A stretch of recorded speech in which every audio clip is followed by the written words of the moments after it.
Papillon julukan dari Henry, film yang dirilis tahun 2017, diambil dari kisah nyata di Prancis pada tahun 1933. Seorang terdakwa yang difitnah melakukan pembunuhan, sehingga ia harus menerima hukuman seumur hidup di penjara Devil Island, Guyana, Prancis.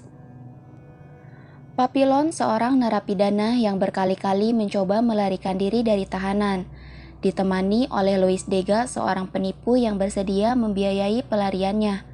Dengan perjanjian ia harus melindungi dirinya, namun pelarian dirinya selalu gagal, sehingga dia mendapat hukuman yang semakin berat. Awal mula malam itu Papillon berhasil mencuri kalung berlian. Lalu ia pergi ke klub malam berniat menjual hasil curian tersebut ke temannya. Sesampainya di klub malam, Papillon melihat seseorang sedang disiksa, tapi ia tidak menghiraukannya. Papillon pergi bersenang-senang dengan uang hasil curiannya bersama wanita yang bernama Ninette. Dia tidak menyadari bahwa ada seseorang yang tidak menyukainya.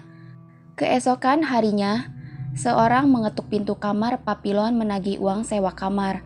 Namun, saat membuka pintu, ternyata itu seorang polisi yang akan menangkap Papillon karena tuduhan membunuh Roland Reglen. Dia baru menyadari bahwa orang yang ia lihat di saat di klub malam akan menjadi petaka bagi dirinya. Murdered last night. A witness identified you. Roland Legrand. Papillon berusaha membela diri dari tuduhan tersebut, dan ia menjelaskan bahwa malam itu ia sedang bersama Ninette. Namun polisi tidak mempercayainya, karena saksi mata telah melihat bahwa Papillon yang melakukan pembunuhan tersebut. Ninette menemui Papillon di kantor polisi. Dia tidak menyangka bahwa Papillon harus menerima dakwaan seumur hidup. Papillon menyuruh Ninette untuk melupakan dirinya dan berusaha menjelaskan bahwa semua itu adalah jebakan bagi dirinya. Saat di kantor polisi, seorang napi berbicara kepada Papillon. Dia bernama Julot. Ia menjelaskan bahwa tidak akan pernah bisa keluar dari penjara ini tanpa adanya uang. Mulai saat itu, Papillon dekat dengan Julot. Semua para napi dikumpulkan di sebuah tempat untuk dicek kesehatan, yang nantinya akan dikirim ke penjara Guyana, Prancis, sebuah tempat di mana mereka akan dipekerjakan secara paksa. Disitulah awal pertemuan antara Papillon dan Degas. Julot menyarankan Papillon untuk bisa mendekati Degas, karena dia seorang jutawan yang bisa membawa mereka kabur dari penjara. Semua napi berjalan untuk memasuki kapal besar yang akan mengirim mereka ke Guyana. Lalu, Papillon mencoba bicara kepada Degas dan menjelaskan bahwa dirinya tidak aman. Banyak yang mengincarnya dan Papillon siap untuk menjaganya. Sebagai gantinya, dia butuh uang untuk melarikan diri. Tapi Degas menolak tawaran tersebut dan berpikir bahwa ia lebih aman dekat dengan penjaga lapas. I think I'd be better off taking my chances setting up in front. Won't be cheap, but you'll be safe. Saat Degas sedang tertidur, ia melihat seorang napi membunuh di depan matanya hanya karena ingin mengambil uangnya. Degas mulai merasa terancam dan mulai memikirkan perkataan Papillon. Ia pun menyetujui untuk membiayai pelarian dirinya dengan petukaran menjaganya dari ancaman dan bahaya dari para napi yang lain. Sesampainya di Guyana, semuanya dikumpulkan dan diberikan arahan oleh kepala lapas, dan ia berkata bahwa jika berusaha kabur akan dipenjarakan tersendiri selama 2 tahun, dan jika mencoba kedua kali akan ditambah 5 tahun. Setelah itu akan dibuang ke penjara Pulau Iblis selama sisa hidupnya. Dan apabila melakukan pembunuhan akan dieksekusi mati saat itu juga. Papillon dan Degas mulai mendapat tugasnya. Ia dipekerjakan sebagai pengangkut batu. Degas kelelahan dan hampir pingsan. Lalu ia memberitahu Papillon bahwa uangnya telah terjatuh. I lost the money. Get up! Get up! Mereka hampir terbunuh saat Papillon mencari uang tersebut. Pelarian diri Papillon mulai mendapatkan jalan saat ia berbicara pada seseorang yang bisa memberikan perahu dengan bayaran 5.000. I'll be there for 3. Sesampainya di barak tahanan, beberapa dari napi lain mengincar Dega karena uangnya. Papillon mengetahui hal tersebut, sehingga ia harus bertarung dengan napi lain demi menyelamatkan Dega.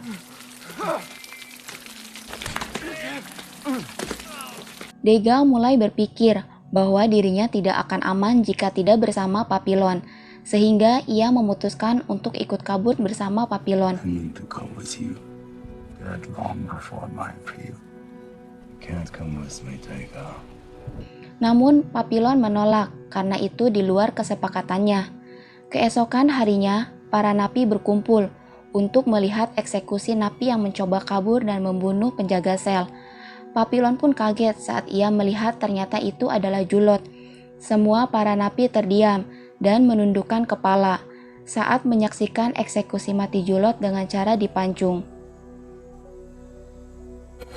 Prisoner ready. Menahan kalian tidak untung, membunuh kalian tidak rugi, ungkap kepala lapas. Lalu ia menunjuk Papillon untuk membuang jasad Julot. Papillon mengajak Dega untuk membantunya. Saat membawa jasad Julot, Dega merasa ketakutan. It's just flesh and blood. Penjaga lapas menyuruh mereka berjalan, namun Dega diam saja sehingga ia harus dicambuk oleh penjaga sampai kesakitan. Melihat kejadian itu, Papillon langsung mengambil batu dan memukul kepala penjaga tersebut hingga pingsan. Papillon langsung lari dan melancarkan aksinya untuk melarikan diri.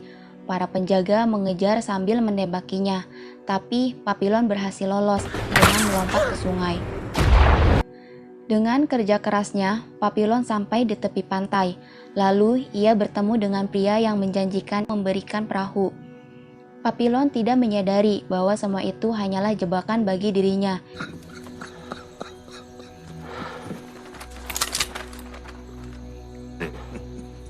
The warden will pay us double. Ia pun harus kembali ke tahanan dan dipenjarakan terpisah di ruang isolasi selama 2 tahun karena telah mencoba kabur. You'll be transferred to the island of Saint Joseph. You're lucky that guard didn't die. Tidak ada yang bisa dilakukan oleh Papillon selama di penjara isolasi. Dia hanya butuh waktu 2 tahun bertahan hidup untuk bisa keluar dari tempat tersebut. Namun banyak penderitaan yang ia alami sampai harus berpura-pura gila. Come on, he's crazy. Come on.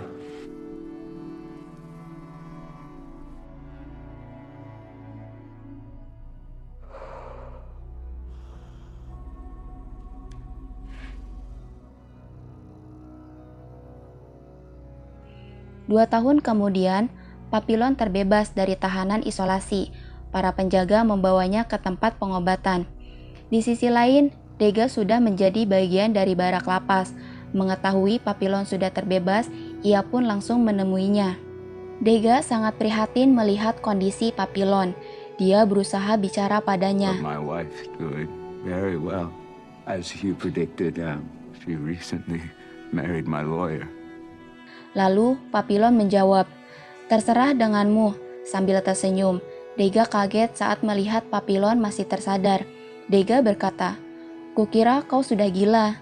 Ini hanyalah sebuah rencana," ungkap Papillon. Tanpa membuang waktu, mereka pun mulai membuat rencana untuk kabur untuk yang kedua kalinya, dibantu dengan Selir dan Matur. Mereka berempat mulai berdiskusi dengan rencananya. Dega memberikan uang untuk membeli perahu kepada Papillon.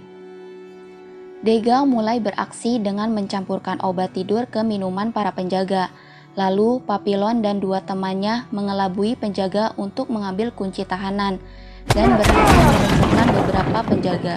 Suasana pun menjadi tegang saat hujan turun karena mereka pikir rencananya akan gagal. Namun, tiba-tiba listrik mati. Keberuntungan pun berpihak pada mereka. Mereka semua berhasil keluar dengan melompat dari atas dinding penjara. Meskipun Dega harus kesakitan karena kakinya patah saat melompat. Dibantu Papillon dan Matur, Dega berhasil dibawa. Beberapa saat menghirup kebebasan di tengah lautan luas, mereka harus menghadapi badai. Lalu perahu pun bocor. Selir menyarankan untuk meninggalkan Dega, namun Papillon menolaknya. Perkelahian pun terjadi saat Selir akan membunuh Papillon. Degas mengambil pisau yang dijatuhkan oleh Selir, lalu menusukkannya berkali-kali ke badan Selir hingga terbunuh. Di film tidak diceritakan seperti apa mereka menghadapi badai, namun tiba-tiba saat tersadar, Papillon sudah berada di daratan suku pedalaman Kolombia. Ia pun bingung, lalu seorang biarawati menghampiri dan berkata, "Aku tahu dari mana asalmu." Merasa sudah tidak aman, Papillon berencana untuk pergi, namun Degas tidak ingin ikut, merasa kalau pelarian dirinya hanya akan sia-sia. Papillon pun pergi tanpa ditemani Degas. Matur berkata, "Papi, kita berhasil. Di sini seperti di surga." "Iya, tapi bukan di rumah. Bagiku tempat ini bukan surga," ungkap Papillon lalu ia pergi. Tidak jauh dari tempat tadi, Papillon melihat penjaga tahanan datang sedang mencarinya. Ia pun berlari dan kembali untuk mengajak Degas. Saat mencoba kabur, penjaga sudah sampai lebih dulu, dan akhirnya mereka pun tertangkap lagi yang kedua kalinya, dan Matur tewas terbunuh oleh petugas lapas. Came back.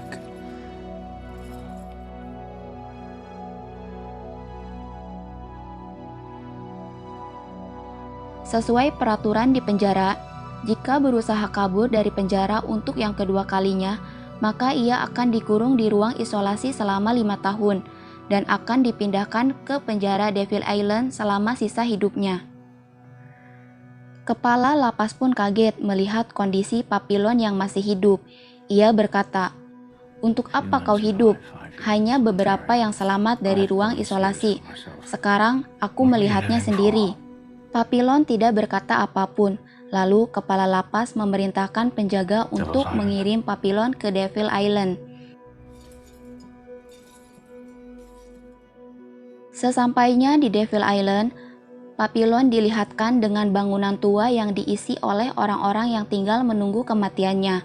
Lalu ia pun bertemu kembali dengan Degas. "Apa yang anak guru lakukan di sini?" ungkap Degas lalu ia pun pergi.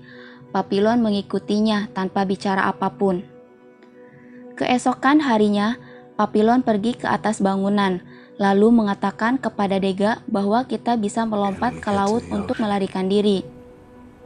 Degas berkata, "Aku tahu isi pikiranmu, meskipun kau selamat dari ketinggian, tapi kau tidak akan selamat dari laut." Papillon mulai berpikir dan mencari cara untuk bisa kabur dari pulau tersebut. Dengan penuh semangat, ia pun menemui Degas dan berkata, "Kita tinggal membuat rakit, air pasang akan membawa kita ke daratan."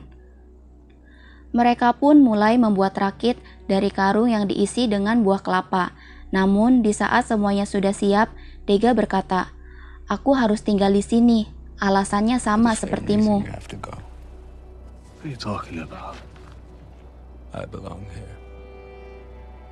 Papillon merasa sedikit sedih. Ia pun menangis dan memeluk Degas, karena hari itu menjadi hari terakhir pertemuan mereka berdua, sekaligus pelarian diri terakhir bagi Papillon. Papillon melemparkan rakitnya, lalu ia bersalaman dengan Degas dan melompat ke laut. Dengan muka yang sangat cemas, Degas menghampiri tebing dan melihat ke laut, memastikan kalau Papillon selamat. Tidak lama, Papillon berteriak, "Aku selamat."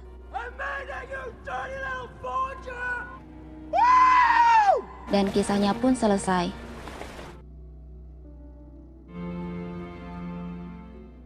Papillon mulai ditahan 1933 dan melarikan diri tahun 1941. Ia menetap di Venezuela bersama istrinya dan menulis buku tentang kisahnya, autobiografi Henry. Pada tahun 1970, Menteri Hukum Prancis mengizinkan Papillon kembali ke Prancis. Dia hidup merdeka selama sisa hidupnya.